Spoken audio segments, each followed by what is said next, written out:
landed a punch and Sasuke came and kicked the shit out of him. Wait, why you throwing yelling there? While he's mid-air. I don't even know why Gohan got back up because Garo pushed his ass into a tree and Garo had to suffer even more. And so after he don't that stay down. 1v1 situation between Garo and Death Gatling. And me being the What's good, y'all? Welcome to the channel. It is I, Reggie Wolf, and today we got a new video from Psycho FTX titled The History of Jumping in Anime.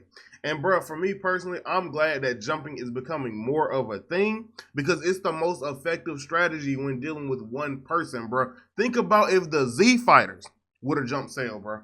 It would have been Super Saiyan Goku, Vegeta, Trunks, and Gohan versus Cell. They really could have got him out of there with the father-son Kamehameha or the father-son Gallic Gun in the story, bro. Less depth, right?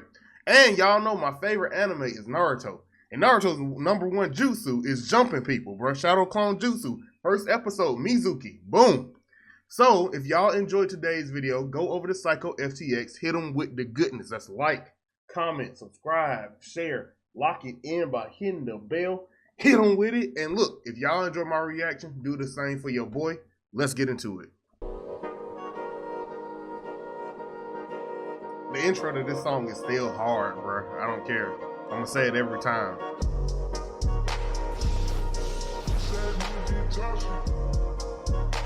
I don't actually know the full song for this, bro.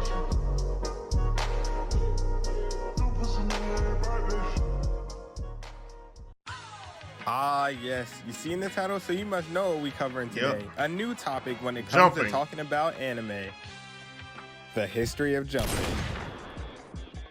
So as anime fans, I think we all could agree that jumping is necessary at times, and it can either end in good or bad depending on who's on the receiving end of it. Which is why I took it upon myself to research these different jumpings that happen in history and explain them to y'all. And of course, remember I can't go over every single jumping that happened in anime, but if you have one, just let me know in the comments and I'll get to it. So without further ado, let's get into the video.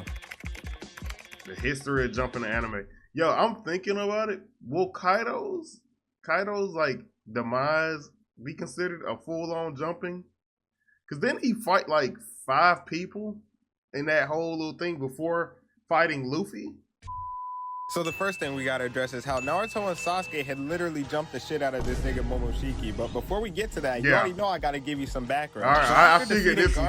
Shinki, Boruto was happy that he won despite the fact that he cheated. And although he had everyone else fooled, Naruto knew his son wasn't built like that and exposed him. And I'm not about to start slandering Boruto, but you know you're trash when you do some impressive shit and your own dad automatically thinks you're cheating. But anyways, after exposing that's a good point to point out. Like, my son cold, but he ain't that. He's not that guy, bro. So something going on. Boruto, Naruto senses a weird presence and looks up to see Momoshiki.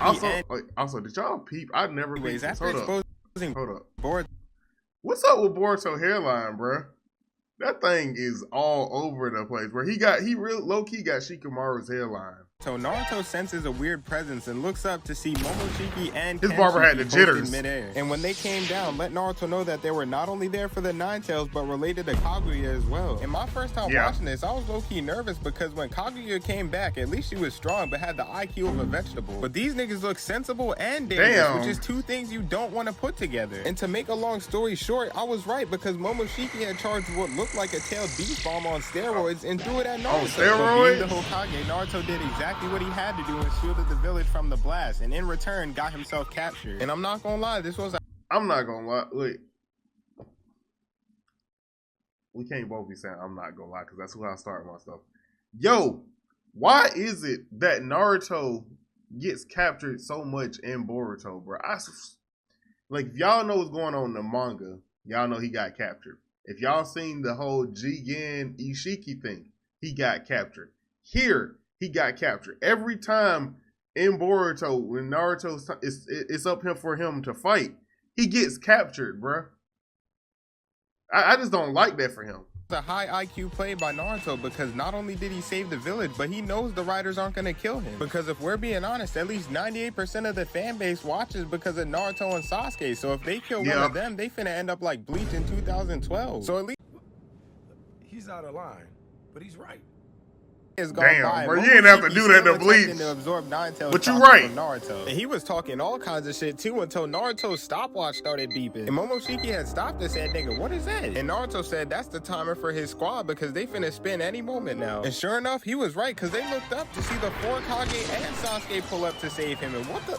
is Boruto in there? And yes, I know I said I wasn't gonna slander Boruto for the sake of getting to the jumping, but why would you bring this man here after cheating on his exam? And as Momoshiki tried to escape, you obviously seen he's not certified to be a shinobi. Time to catch up and realizing he was. But yo, I'm not gonna lie to you, bro. I keep saying that. Do y'all understand how effective the Naruto jumpings would have been, especially against Otsutsuki, if they did Lee justice? If instead of the duo, it was a trinity, bro. Naruto, Sasuke, and Lee. Because Naruto, let's be real, he got the strongest ninjutsu, right? Sasuke out of the 3 will have the strongest genjutsu. And everybody know Lee got them hands. And give him the ability to access the gates. Because he's supposed to be the best taijutsu user. Even better than Guy. Guy said that. So let him be able to access higher gates and without as much damage. Or give him a new technique with taijutsu. Let him develop his own so that he can keep up with these two. Bruh. It would have went hard. Screwed, Momoshiki had turned Kenshiki into a chakra fruit and ate him, causing him to transform. And when the smoke cleared, it was obvious that this man had turned into an absolute demon. So Naruto and Sasuke finally get to run it back with Momoshiki, and they want it all. No one uses the movie one either, bro. Pulled up and clashed with Momoshiki. And although he blocked it, Naruto and Sasuke were just getting started and powered up. And my first time watching this, it had me hyped because Naruto and Sasuke weren't in the leaf anymore, so they had no reason to hold back. No, I'm sure they don't hold back. They instantly started to get active, and Momoshiki was ready for it. So as the two come down, they instantly get to. He was ready for a second. He holding his own and punted Sasuke, but Sasuke was unfazed, using his sword as a tech deck, sending. I love the fact that like they keep calling back to what he did as a child, bro. Because if y'all remember, young Sasuke pretty much chakra magnetically held a kunai to his foot and threw it by kicking, bro. Doing that with the sword, even back when I saw this movie the first time, I was like, "Oh, that's substance right there."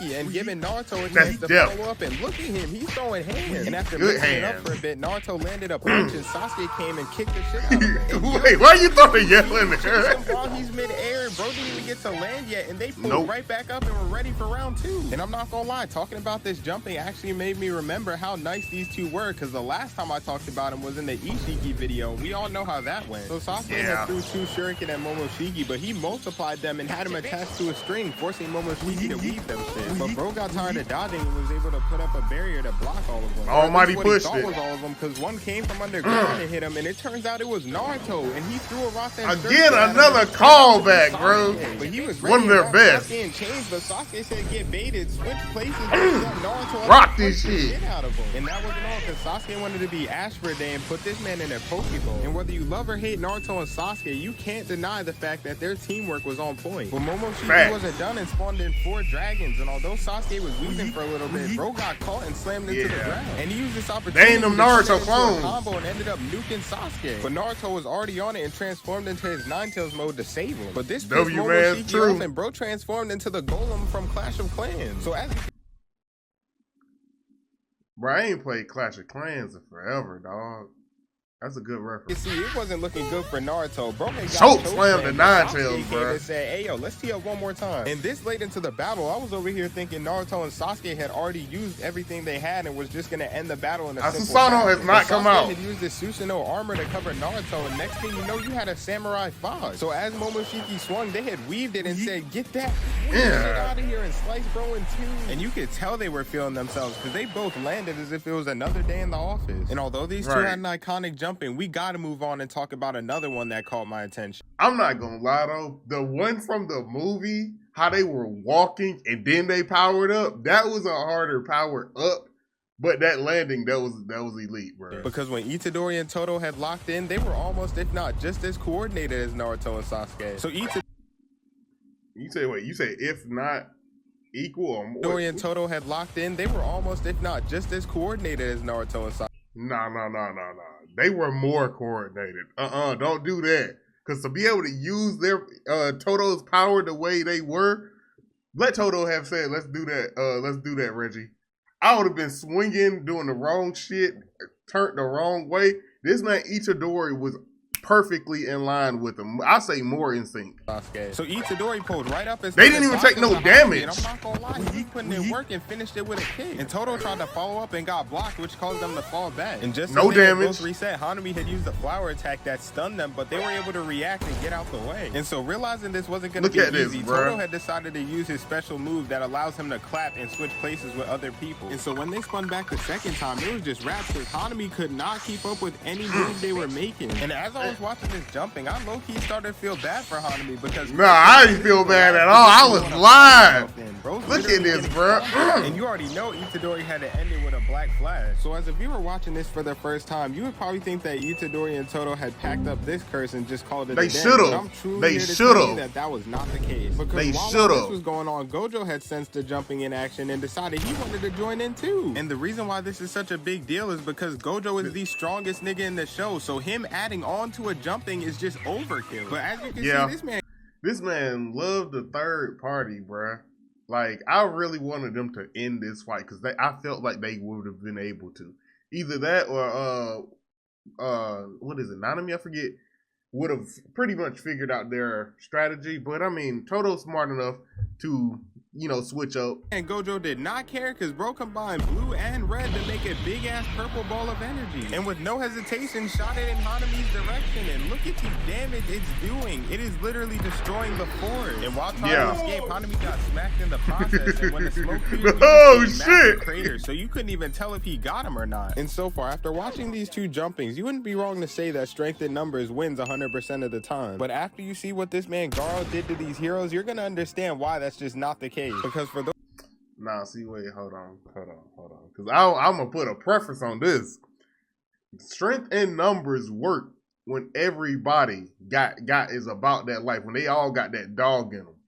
These folks didn't have that dog in them. They had a good idea, but it was like a bunch of Bruce Waynes fighting Superman, bro, without kryptonite. Those of y'all who haven't seen One Punch Man, Garo had been shitting on every hero for the entirety of season 2. He did not have to do movement rider like that, bro. Roll up 8 deep on this nigga to even stand a chance. So the heroes waste no time and started off with a 3v1. And as you can see, Garo's losing their shit until the Toad nigga caught on and caught his leg. And after seeing this, Small Man had took his opportunity to attack, only for Garo to deflect that shit and send it right back at Toad. But Cowboy was not having it. Bro was out there spraying and praying until Garo said, "Get that weak shit out of here," and threw the ball at him. And my first took out two with one of their own man's weapons, bro. Got to clutch a 1v8. So as the ball's running wild, this knight said that's enough and broke it, only for Garo to be right there, bro. And he already had him wrapped up. So when the support came, he used him as a mute shield. And fake ass. So low key, bro, one person's weapon packed up 3 of them, bro.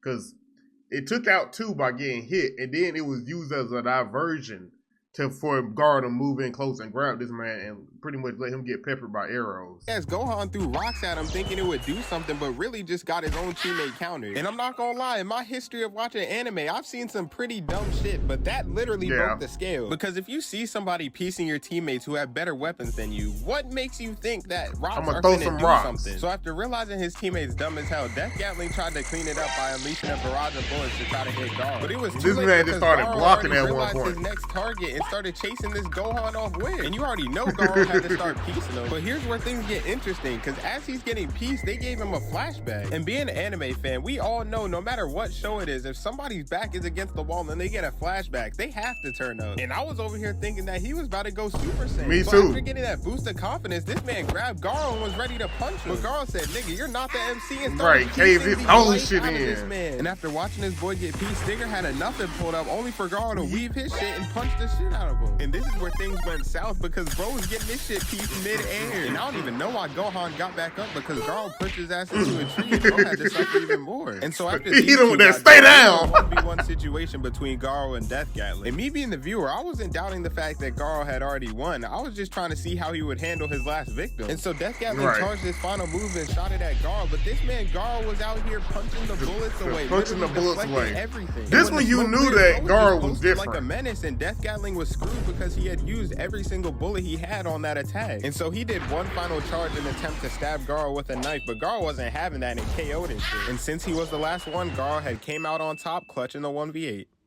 But the dope thing about this whole situation too, though, is that low key, this was a hero fighting a bunch of villains, bro.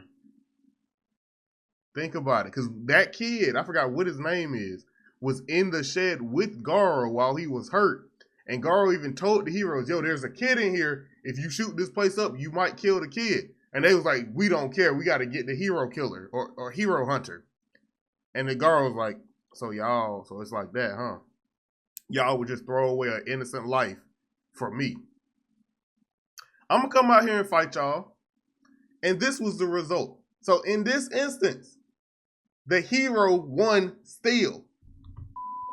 But yeah, that's pretty much it. All in all, this was a fun topic to cover, so you already know we're going to do some more down the line. Also, I gotta mention that we hit 50K subscribers, and I appreciate every single one of y'all, man. It feels like I say this after every video, but that just goes to show that the support has been crazy, and I thank y'all for that. So for this video, we're gonna set the like goal to 7K likes, and let's see if y'all can handle it. But as always, if you enjoyed the video, don't forget to like, subscribe, and tap the bell, because we got more heat on the way. And with that being said, I'll catch you on the next one. Peace. Oh, what could be the next jumping, bro? I mean, because he could do Jiren's jumping, but that one, his fight was too long. Like if we did the pure jumping of Jiren, he really ran like 8 1v1s and then a 3v1 at the end, so he could do all of that possibly. Was there? They could do the jumping of Fuhrer Bradley. Which, I mean, that didn't work out for him. If you want to do them taking L's, ultimately, the jumping of Jiraiya, I don't want you to do it, but if you do it, just do it justice. That's all I'm going to say. There's a few jumpings that he could go over. What we really need to do, bro, is cheating in anime. Can we get some of the best cheaters, bro? Because Yugi Moto needs a video done on him. Because this man was cheating the entire time, bro. That's all I'm going to say. Look, if y'all enjoyed this video, go to Psycho FTX. Hit them with the goodness, all right? That's like, comment, subscribe, share. Lock it in by hitting the bell. Hit them with it. And look, if y'all enjoyed my reaction, do the same for your boy. This has been your boy, Reggie Wolf. I'm signing out. Peace.